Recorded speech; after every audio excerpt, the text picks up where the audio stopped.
है वो 2 ट्विटर योद्धा तैयार करे। लेकिन कार्यकर्ता नहीं सुन रहे हैं सर। कई ग्रुप तो ऐसे हैं जिनमें नकारात्मक पोस्ट डालते हैं, अपनी दुकान चला रहे हैं यूट्यूबर। अब मेरे को उसमें एडमिन में नहीं हूं तो मैं डिलीट मार दूं उसको। अपनी दुकान चलाते हैं लेकिन ट्वीट नहीं करते हैं। मेरे को बड़ा गुस्सा आता है। अरे जो जानता है वो नहीं करता है। व्यवसाय बना रखा है लोगों ने, अपनी दुकानें चला रहे हैं उन्होंने। लेकिन जो भी है सर, अगर अभी देखिए इलेक्शन से पहले अगर कुछ होता है तो ठीक है, नहीं तो फिर ये मामला फिर ठंडे बस्ते में चला जाएगा। सर इसीलिए तो मैं बता रहा हूँ, इस समय आपके लिए स्वर्णिम युग हुई है। ये 16 अप्रैल देखते हैं क्या होता है। 16 अप्रैल से अगर डेट कहीं एक्सटेंड हुआ तो फिर समझिए कि हम लोग फिर ठंडे बस्ते में सब कुछ देखो चलेगा। मेरी बात सुनिए। फिजिकल आंदोलन में आप 15 लाख कार्यकर्ता प्रधानमंत्री जी के से नहीं मिल सकते हैं, लेकिन डिजिटल आंदोलन में आप प्रधानमंत्री जी के डायरेक्ट प्रत्यक्ष में जुड़े हुए हैं। अब ये तो है नहीं कि आपके एक एक ट्वीट को प्रधानमंत्री जी पढ़ते हैं, ऐसा नहीं है। उनके पास में ब्रीफ जाती है। जिस दिन आपका 1 लाख 2 लाख लोग उसको रिट्वीट करेंगे, लाइक करेंगे, ट्विटर ट्रेंड हो जाएगा, देश के चारों स्तंभों तक चला जाएगा कि आज ये पीड़ा देश में उजागर हुई है सबसे ज्यादा। इसको लेकर के पब्लिक परेशान है। लेकिन वो संख्या बल देखा जाता है, चाहे फिजिकल आंदोलन हो चाहे डिजिटल हो, दोनों में संख्या बल देखा जाता है। संख्या बल दिखाई नहीं दे रहा है। मेरे युद्ध सैनिक लड़ रहे हैं। नहीं, लेकिन एक तभी चीज है वो सुनिए सर, जो 18 घंटे 2 साल से लग रहे हैं वो कभी माफ नहीं करेंगे सारा के कार्यकर्ताओं को, क्योंकि उनका सपोर्ट इस समय कार्यकर्ता नहीं कर रहे हैं। अब लग गए हैं। अब लगा है देश। जो संख्या पहले थी उससे कम से कम 5 गुनी स्पीड बढ़ गई हमारी पिछले 20-25 से 1 महीने के अंदर। लेकिन ये स्पीड और बढ़ना जरूरी है, और बढ़ना 100 गुना बढ़ना जरूरी है। जो लोग कर रहे हैं वो सर, सुबह उठते ही महिला जो हमारी वर्कर है, उठते ही अपने बच्चों का टिफिन नहीं, परिवार नहीं, रसोई में नहीं, साफ सफाई नहीं, डिजिटल। मैं देखता हूं। चल आप ट्वीट वॉरियर्स ग्रुप से जुड़े हुए हैं तो आप नोट कर लेना, कल से ही कार्यकर्ता 6 बजे उस मिशन में लग जाते हैं।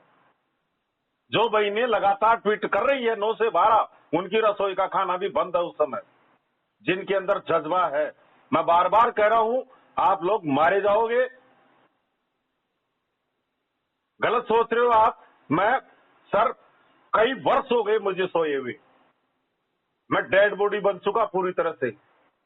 मैं दिल्ली भी जाकर के नहीं आ सकता। मेरे अंदर वो ताकत नहीं है कि मैं झारखंड बिहार भी आ जाऊं। रास्ते में मारा जाऊंगा। केवल एक अदृश्य ताकत, अदृश्य आवाज आ रही है और वो आपको हिम्मत देने का काम कर रही है। अब इसको आप कृत्रिम आवाज समझिए, कुछ भी समझिए। आपका भी कई बार मोबाइल आया था, लेकिन मैंने व्यक्तिगत भी किया था, लेकिन परेशान है। अब आप करें तो क्या करें। नहीं, लेकिन कहने का मतलब यदि जैसे मैं आज जो हिम्मत दे रहा हूं सर, पूरे हिंदुस्तान के मोबाइल उठा रहा हूं, जमा करता कार्यकर्ताओं के सबके, फिर हमारे जोनल चीफ क्यों नहीं उठा सकते। सही बात है। अरे पैसा नहीं मांग रहे हम। पैसा तो मेरा कोई भी कार्यकर्ता मांग लेगा, जमा करता मांग लेगा, मैं उसको पकड़ करके मारूंगा। कोई भी एक भी मांगेगा तो, लेकिन उनको मोटिवेशन हिम्मत तो दीजिए। वही चीज है ना सर, मोटिवेशन हिम्मत देने के लिए। मेरा कार्यकर्ता आज तक सर दीपावली को एक भी कार्यकर्ता ने मुझे व्हाट्सअप नहीं किया कि क्योंकि है ही नहीं, जब क्या देंगे उन्हें। तो कमीशन मांग नहीं रहे, भुगतान नहीं मांग रहे, लेकिन मोबाइल उठाने से थोड़ी कार्यकर्ता को तसल्ली मिल जाती है। हो सकता है हम 150 मौत बचा ले, कार्यकर्ताओं का जीवन बचा ले। आज भी कार्यकर्ता का हार्ट अटैक से देहांत हुआ आज सुबह भी। आज देखिए, आज यही वजह मैंने उसको फोटो सहित, उसके समाचार सहित ग्रुपों में डाला, केवल 5 ग्रुप में, और इसलिए डाला है कि उस आवाज को, उनकी डेड बॉडी को सुप्रीम कोर्ट और सरकार तक पहुंचाइए। आप लोगों को पता नहीं है, लेकिन मैंने ग्रुप में डाला ये बात। आज यही वजह है ना सर, जो आज देखिए आप पॉजिटिव है यार। अगर आपको ही मान लीजिए कि अभी 2 मिनट के लिए मान लेते हैं, आप जो भी मान लीजिए जो काम कर रहे हैं बहुत अच्छा काम कर रहे हैं, अगर आपको यहाँ से अगर टर्मिनेट कर दिया जाए तो आपका क्या रहेगा कि भाई हम भला किए लेकिन हमको ही लोग टर्मिनेट कर दिया, सब ग्रुप से निकाल दिया, सारा कुछ कर दिया, हमको आउट कर दिया। आज यही स्थिति हम लोग का हुआ सर रामगढ़ ब्रांच का कि रीजन टूटा, रीजनल मैनेजर किक आउट, जबकि वो इतने अच्छे कार्यकर्ता थे, जोड़ के चल रहे थे, सब कुछ कर रहे थे, और आज उनको ऐसा किक आउट किया कंपनी कि आज बेचारा वो मतलब क्या बोले, इतना दुखी हो गया वो इंसान की मतलब बताने लायक नहीं। अच्छा सर, एक बात बताइए, ये तो संस्था का प्रबंधन का है कि दरवाजे बंद कर रहे हैं, उठापटक हो रही है, इधर उधर हो रहे हैं, लेकिन हमारे फील्ड की ताकत, मैंने कभी किसी दरवाजे को बंद होने दिया है क्या? बिजली का कनेक्शन नहीं था तो कार्यकर्ताओं से जमा करवा दिया, बिल्डिंग किराया नहीं था तो कार्यकर्ताओं ने दे दिया, लेकिन दरवाजा बंद नहीं होने दिया 2 साल में। अब आज मुझे भी कितनी पीड़ा होती होगी कि मैं दरवाजों की लड़ाई लड़ रहा था, आपके एक भी दरवाजे को बंद नहीं होने दिया, लेकिन संस्था ने उनको बंद कर दिया। वही चीज ना है सर। आज देखिए हमारे राष्ट्रपति जी के पास लेटर गया, ऐसा नहीं है कि आज हमारे देश के यशस्वी प्रधानमंत्री को इसके बारे में जानकारी नहीं है, या अमित शाह सब है, सबको सब है, और उनको परिणाम भी मालूम है, आगामी सारी मालूम है। ऐसा नहीं है कि आपके कोई रद्दी की टोकरी में जा रहे हैं। तो राष्ट्रपति महोदय ने सैकड़ों आपके मेल को फॉरवर्ड किया है, लेकिन मामला पता नहीं कहाँ जाके रुक रहा है। वो काम हो रहा है। हाँ? उनको मालूम है कि ये जो चाह रहे हैं वो अभी संभव नहीं है, बता उसमें काम हो रहा है। तो वही तो सर, काम हो रहा है तो कुछ तो दिखना चाहिए, कुछ तो पता चलना चाहिए। पोर्टल भी बना, दिख रहा है सर, दिख रहा है। मैंने आज ग्रुप में डाला अभी थोड़ी देर पहले, सहकारिता मंत्रालय में अब तक क्या क्या प्रोग्रेस हुई वो सारा लिखा है मैंने। चुनाव भी हुए, लोकपाल भी बना, बिल्डिंग भी बना, कंप्यूटराइज भी हुआ, सब हो रहे हैं, सब हो रहे हैं। डिजिटल भी हुआ, संस्था भी कर रही है अंडरग्राउंड वो काम, उधर मंत्रालय भी कर रहा है, इधर भी हो रहा है। अब कुछ न कुछ जल्दी आएगा, लेकिन इस समय आवाज बुलंद करिए सर, 15 दिन कुछ भी मत करिए, कोई भगवान का मैसेज मत भेजिए, किसी को मोबाइल मत लगाइए। दुख की बात है कि जो कार्यकर्ता मोबाइल करते हैं वो रात को मीटिंग में नहीं आते। ज्यादातर परसेंटेज बता रहा हूं मैं। ये जो कार्यकर्ता कहता है कि ट्वीट से कुछ नहीं होता, मैं कहता हूं कि अगर आपने ट्वीट किया तो एक सैंपल दीजिए मुझे। केवल ज्ञान बांट रहे हैं, 2 साल से ट्वीट करने वाले कर रहे हैं, जो ट्वीट नहीं कर रहे हैं वो कह रहे हैं ट्वीट से कुछ नहीं होता, और जो मोबाइल कर रहे हैं, व्हाट्सएप ग्रुप में लिखा पढ़ी कर रहे हैं, वो रात को जूम मीटिंग में एक भी दिखाई नहीं देते। उनको पता ही नहीं है कि रात को मीटिंग होती है। सर इतने अंधे हो गए कार्यकर्ता, मैं नाम नहीं बता रहा हूं। यदि आज जैसे रात को मीटिंग है 8:30 से 10:30, और उस समय कोई सारा का कार्यकर्ता व्हाट्सएप ग्रुप में दिन भर गलत पोस्ट करता है, और वो रात को 9 बजे मोबाइल लगाता है मेरे पास, इसका मतलब उसको ये भी पता नहीं है कि रात को मीटिंग होती है। जबकि जो ग्रुप में वो कार्य करता है उसमें 365 दिन मीटिंग का लिंक डालता है, लेकिन कार्यकर्ता की आंखें ऐसी चीजों को नहीं देखती है, केवल नकारात्मक चीजों को देखती है। इस समय मेरा उद्देश्य रोजगार नहीं है, दिमाग में से निकाल दीजिए। भुगतान नहीं है, देख लो भुगतान बंद हो गया, फिर भी कार्यकर्ता को नहीं बनने दिया। इस समय हमारा मुख्य उद्देश्य है कार्यकर्ता को जिंदा रखना, उसके अनुसार काम करिए बस। मेरी भावना को पहचानिए, मैं क्या चाह रहा हूं। इस समय आप आंदोलन नहीं कर सकते, आचार संहिता है, धारा 144 है, कुछ भी है, चुनाव है। इस समय डिजिटल जो आपके पास है उसका उपयोग करिए, निवेदन पूर्वक करिए, सरकार के खिलाफ नहीं। आज गलत ट्वीट भी होते हैं, सरकार विरोधी भी बात लिखी जाती है, न्यायपालिका के विरोध में भी होते हैं, लेकिन वो कौन करते हैं? आंदोलनकारी यूट्यूबर। आज सरकार को भी पता है कि सारा 2 टुकड़ों में बटा हुआ है, कुछ इनके खिलाफ बोलते हैं मुट्ठी भर, और 99% वो सारा के सपोर्ट में बोलते हैं। तो सरकार के खिलाफ मत जाइए, सरकार आपके साथ खड़ी है, निश्चिंत रहिए आप। अब देखिए सर, मिलेगा आपको जून से पहले, 4 जून से पहले बहुत कुछ दिखाई दे देगा आपको। 4 जून बिल्कुल, सरकार इतनी वो थोड़ी है कि अपना नुकसान कर ले, काम भी कर रही है, नुकसान भी करवा ले। तो सरकार कुछ न कुछ क्लू मिलता जाएगा, आपको जरूर मिल जाएगा। अब सरकार देखिए, को बंद करना होता तो आपका कब का ही ताला बंद हो जाता। हाँ वो तो बात सही है, लेकिन एक चीज है ना सर कि माने कोई भी चीज का एक अति का अंत होता है, तो अब ये अति हो गया, लेकिन अब इसका अंत कब जब होगा? सामने वाला का उद्देश्य ये था कि आपको खत्म करना है, आपको पॉइजन दे दिया, गला दबा दिया गया, लेकिन फिर भी आप जिंदे रह गए। बस यही समझिए आप। काम ऐसा हुआ था कि उसमें व्यक्ति बच ही नहीं सकता था।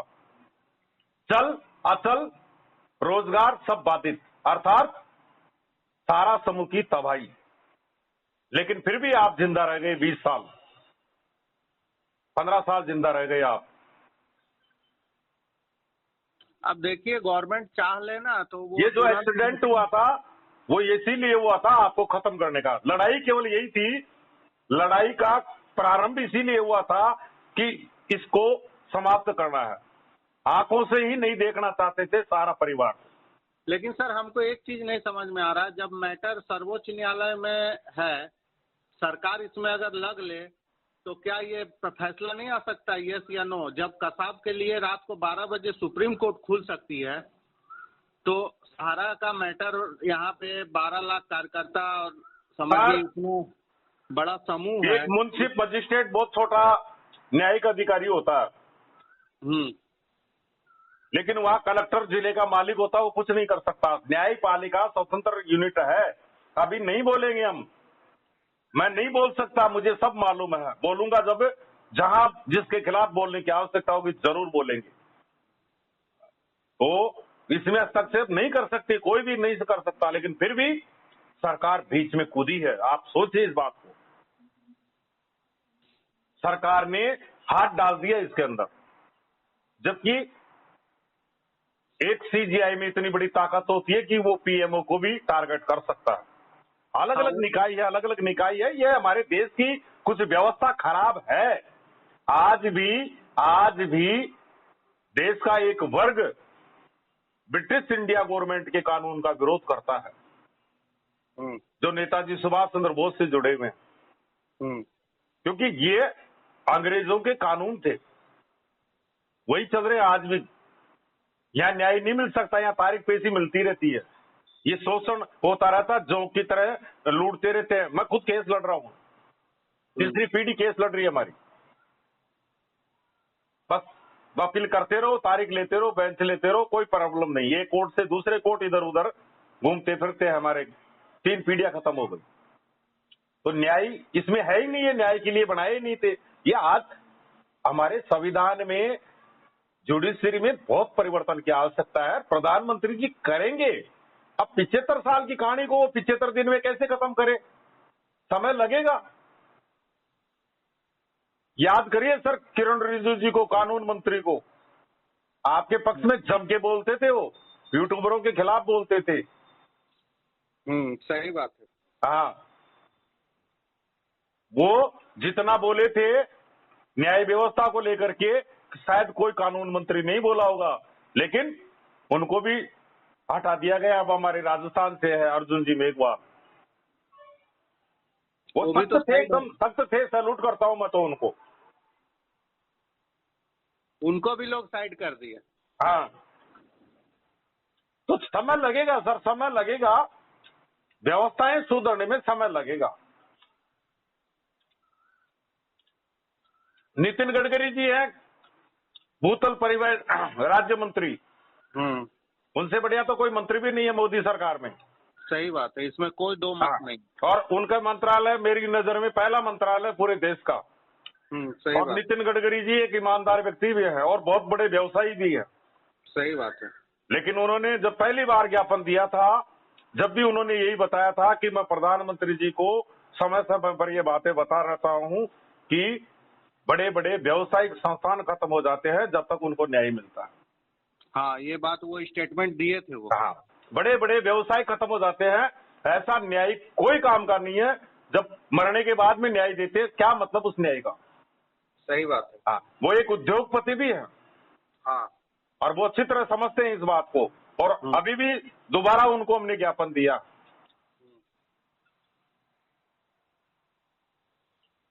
सही बात है सर, जब सारा चीज खत्म ही हो जाएगा तो फिर वैसा न्याय लेके क्या फायदा है।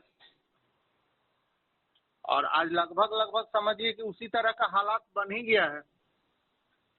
कम से कम 1000 करोड़ न्याय प्राप्ति में। खैर मैं कोई संस्था का ऑडिटर नहीं हूं, लेकिन रोटी मैं भी खाता हूं।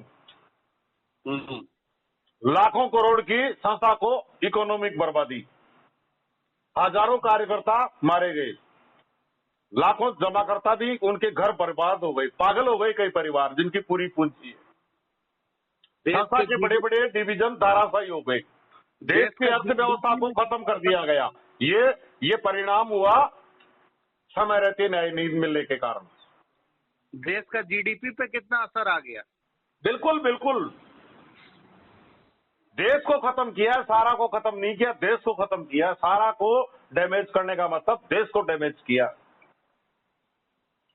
गलत हुआ, ये बहुत बड़ा अन्याय हुआ। अभी भी सारा परिवार बारूद के ढेर पर बैठा हुआ है। मैं तो चारों स्तंभ से निवेदन कर रहा हूं कि समय रहते न्याय दे दीजिए, अन्यथा तो ये आग का गोला फूटेगा तो बहुत कुछ गलत हो जाएगा। क्योंकि अन्याय हुआ है, ये त्रासदी हुई है, त्रासदी 21वीं शताब्दी की सबसे बड़ी त्रासदी। और ये जानते हैं सर, ये हमको जहां तक लगता है ये इलेक्शन के वजह से लोग शांत हैं। इलेक्शन के बाद तो सबका गुस्सा फूट जाएगा। हाँ, क्योंकि कोई भी चीज का एक लिमिट होता है। बिल्कुल सर, बिल्कुल सर। और उस समय गुस्सा फूटेगा ना तो फिर उसको संभालने के लिए पता नहीं कौन होगा, ये तो वक्त बताएगा। पर ये इलेक्शन के वजह से बहुत कुछ रुका हुआ है। इलेक्शन जैसे होगा, हमारी समझदारी है कि हम 10 साल से सरकार के पक्ष में हैं।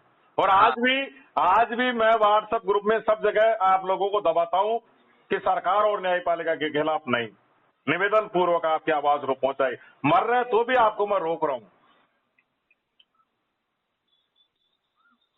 लेकिन अब इसका जो है ना, ये इलेक्शन के बाद तो होगा ही। और ताकत अगर दिखाएंगे तो ऐसी ताकत दिखाएंगे Guinness book of world record वाली। सही बात है। हाँ, ये गलत सोच रहे हैं। सारा में ताकत है इतनी। हाँ, 13 करोड़ 15 करोड़ जमा करता, 15 लाख कार्यकर्ता, देश की आधी आबादी, ये गलत सोच में है। ये हमारे संस्कार हैं कि हम सरकार, न्यायपालिका, संविधान, लोकतंत्र का सम्मान करते हैं। आज भी मेरा वर्कर लगातार मर रहा है, उसके बाद भी हम सड़क पर नहीं है। लेकिन ताकत अगर आ जाएगी तो सहन नहीं कर पाएंगे। एक जो है कार्यकर्ता का हार्ट अटैक से मौत हो गया। मालूम है, मुझे मालूम है सर। महोबा, क्या बोलिएगा, महोबा का कार्यकर्ता है। बहुत काफी अंदर आत्मा से जो है ना, काफी दुखी महसूस होता है अपने आप को, लेकिन चाह के भी हम लोग कुछ नहीं कर पा रहे। लाखों कार्यकर्ता इस समय 8% हो गए। सही बात है। जो नहीं लिखना चाहिए वो आज हम लिख रहे हैं। क्यों? कि मुझे लाख मौत दिखाई दे रही है, उनको बचाने का प्रयास कर रहा हूं। सरकार को हम लिख रहे हैं। अभी भी लिखा है मैंने उस कार्यकर्ता की जो डेथ हो गई, रहम करो सरकार, न्यायपालिका। हमारे कार्यकर्ताओं का प्रतिदिन बलिदान हो रहा है। सही बात है। और फैसला क्या है? केवल जिम्मेदारी देने का। अरे सर, यही तो है। भाई, आपको संपूर्ण जिम्मेदारी दी जाती है, किस्सा खत्म। यही तो फैसला हो रहा है क्या? इस लाइन में बहुत कुछ छिपा हुआ है। सारा समूह को संपूर्ण जिम्मेदारी दी जाती है। केंद्र सरकार और न्यायपालिका एक लाइन का यह फैसला दे सकती है। बस और क्या चाहिए? यही चीज तो चाहिए। सकारात्मक परिणाम आना चालू हो जाएंगे, चाहे कोई सी भी स्कीम का पैसा हो। हाँ, सारा विवाद का एक ही लाइन में जवाब है, सहारा को संपूर्ण जिम्मेदारी दो। बस निगरानी करो, आपका जो ड्यूटी है वो करिए, लेकिन इसमें टांग मत फांसी हो। पोर्टल के माध्यम से तो ये भी प्रूफ हो गया कि इन्वेस्टर जेन्युइन है। चूंकि पोर्टल आपने बनाया, आधार कार्ड आपने बनाया, पैन कार्ड आपने बनाया, बैंक पासबुक, बैंक अकाउंट आपका, डिटेल हमने पोर्टल में दिया, सत्यापन आपने किया कि भाई 80 करोड़ मतलब पेमेंट है, 80,000 करोड़ और 3.5 करोड़ डिपॉजिटर जो जेन्युइन है, जो पोर्टल में पूरी तरह से देखो, अब सरकार को लिखोगे तो आप ही। अरे सर, मैं यही तो कह रहा हूं भाई, पोर्टल फेल है। पोर्टल इतना जटिल है जो आज हमको ट्रेनिंग देनी पड़ रही है, कार्यकर्ताओं को समझाना पड़ रहा है। जमाकर्ता जानते ही नहीं है। बंद करो पोर्टल को, मत दो भुगतान। लिख ही नहीं रहे कार्यकर्ता। तो हम तो वही इस समय आपकी क्या डिमांड है? काउंटर से भुगतान, रोजगार, पोर्टल को वापस लो। लिखिए इन बातों को, क्या समाधान होना चाहिए, क्या सुझाव है आपकी तरफ से, ये बातें सरकार को लिखिए। देखिए, पोर्टल से तो सर ये साबित हो गया कि 2018 तक जो सेबी बोलती थी कि इन्वेस्टर फर्जी है, पैसा सारा हवाला का है, 2 नंबर का है, तो अगर उस समय सेबी सही थी तो आज पोर्टल का जो स्ट्रक्चर खड़ा हुआ वो गलत है। और अगर ये पोर्टल का स्ट्रक्चर सही है कि 80 करोड़ों का भुगतान है, 3.5 करोड़ लोग इसमें इन्वेस्टर डिमांड कर चुके हैं, तो अगर ये सही है तो सेबी गलत है। मतलब दोनों तरफ से ये तो साबित हो गया कि सहारा सही है। बिल्कुल बिल्कुल। लेकिन ये चीज देखो, अब 16 तारीख है, पुरानी जो हमारी वो था 9 महीने पुरानी वाली। लेकिन अब दुर्भाग्य है कि उसमें भी कुछ लोग और एंटर हो गए। अब एक मुंह बात नहीं निकलती है ना। आप चाहते हो काउंटर से भुगतान, हमारे आंदोलन भाई चाहते हैं सरकार से भुगतान।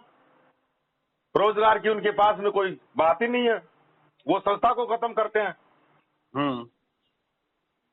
लेकिन ये सब चीज कोर्ट को देखना चाहिए ना सर। पिछले बार जब हुआ था, जो हम लोग को 2015 तक का समय मिला था भुगतान करना, लेकिन हम लोग 2012 तक भुगतान करके एनओसी ले चुके थे। तो ये सब चीज भी कोर्ट को देखना चाहिए ना। उस समय कोई भी सुप्रीम कोर्ट की जो बेंच थी उसको सैल्यूट करता हूं मैं।